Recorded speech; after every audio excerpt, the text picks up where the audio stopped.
kuwa nchi ya amani.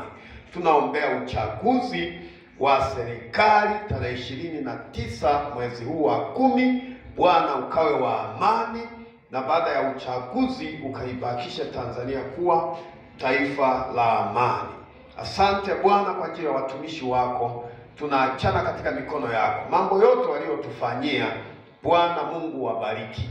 Wametoa hata sadaka ya upendo. Mungu, tunaomba baraka zako kwa ajili ya watumishi wako. Kila mmoja ametoa, na tunaamini wametoa si kwamba wanavyo vingi mno, lakini ndio wanatamani kuwa na vingi kupitia sadaka hiyo walioitoa. Wabariki na kuwainua katika miradi na shughuli zao kupitia utoaji wa sadaka ya upendo kila mmoja aliyotoa.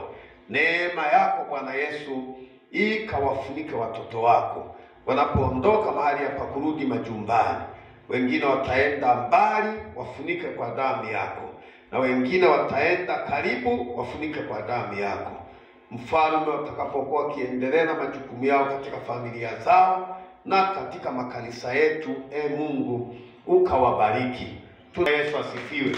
Nitakusahau jambo, tunaomba Mungu upate kuwabariki na kuwainua katika maisha yao, siwapungukie hata mmoja.